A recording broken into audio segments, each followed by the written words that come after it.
After they covered all colleges and universities of America, they went to Europe. Tremendous success. And then they ventured into the most dangerous region of Eastern Europe, which was at that time in the 1970s the communist bloc. Under communist regime, the government outlawed any religion that did not comply to their state regulations. The KGB was a powerful organization of government agents that practically was spying and doing intelligence investigations on every man, woman, and child.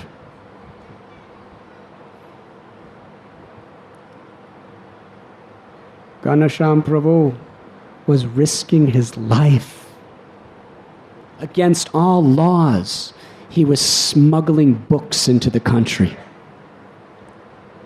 And then he was going to universities and colleges and other such libraries and institutions and convincing professors to buy books that were illegal. Very difficult. But yet such tremendous success. Recently I talked to Gurudas Prabhu, who for some time was in Eastern Europe in some of those countries with Ghyanashyam Prabhu. And he explained how they would be doing programs at people's houses that they would preach to, and the KGB would come and they'd have to run out the back door and escape. They were constantly hiding, so much tension, so much anxiety, so much pressure. Sometimes they would sneak into countries because they weren't allowed to be there, and then they had to sneak out because they weren't allowed to go out if they didn't have a stamp of their passport to come in. Otherwise, they'd be put in prison. This was the type of life he was living for Srila Prabhupada's service. And he was so unbelievably successful. On one occasion, he was in a university. And he was just going down the halls, going to various professors, to librarians, trying to convince them to buy all Prabhupada's books. Now, when you're doing this service in that dangerous situation, you always are conscious of being watched. He took note that a very official-looking person was following him. Everywhere he went, every turn he made, this man was right behind him. He came to the conclusion, this is an agent of the KGB. And if he's caught by him, it could be imprisonment, it could be death.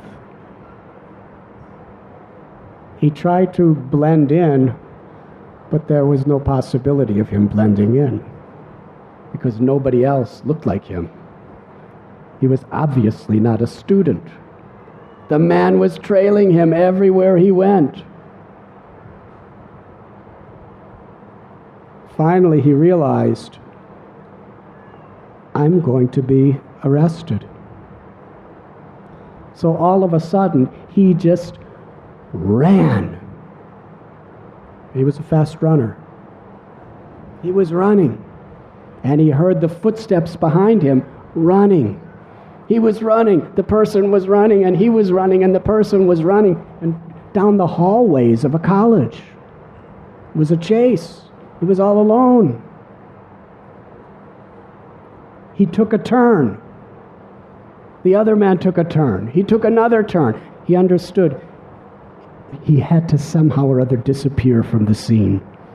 So he made one very sharp, fast turn and just immediately ran into the first door and closed it behind him before the other man turned.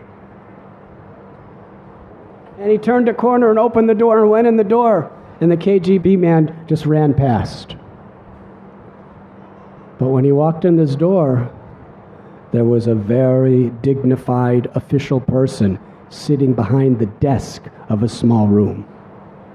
This man was very seriously startled. All of a sudden, this African-American man just runs into his room. And he looked at him and said, "Who are you, and what are you doing here?" KGB was somewhere right outside, searching everywhere. He happened to read the name on the door before he went in. He said, "You are Professor so-and-so?" He said, "Yes." He said, "Oh, it's 1 o'clock in the afternoon. I have an appointment to meet you at this time." He said, "I'm not aware of any appointment." He said, "No, I made an appointment. I came all this way to this just to meet you. I didn't want to break my appointment." He said, "I have no recollection of making an appointment." He said, "I made an appointment with your secretary. She didn't tell you?" He said, "No." He said, "Well, I'm here, and I'd like to discuss some things with you." And he told the person all about Srila Prabhupada's books and how important they would be for him to have in the university library and in his own personal classes. And by the time discussion ended, that professor bought an entire standing order of all Srila Prabhupada's books. This is a story about how when a great devotee has such a deep prayer and commitment to serve his spiritual master and Krishna, how Krishna makes extraordinary and sometimes miraculous arrangements to fulfill that desire for devotional service. Krishna is the supreme creator of all the cosmic manifestation. What is it that he cannot do? And when a devotee with a pure heart wants to be the puppet of his Guru Maharaj, the instrument of the compassion of Krishna, Krishna can make wonderful arrangements to just mystically put us in the right place at the right time with the right person to fulfill our desire. He sent reports to Prabhupada. Prabhupada was simply amazed. On receiving one report, Prabhupada was just shaking his head and smiling in great pleasure. He said that this devotee is amazingly empowered, this Ghyanashyam. In these communist countries, he was probably the only black person in the entire country. It's not that he could just blend in, look like everybody else. African people weren't even allowed in those countries in most cases. He was the only African person in the countries, and he stood out. And he's just enthusiastically, he's going through forests and climbing mountains and going to monasteries and meeting people and selling Prabhupada's entire book sets.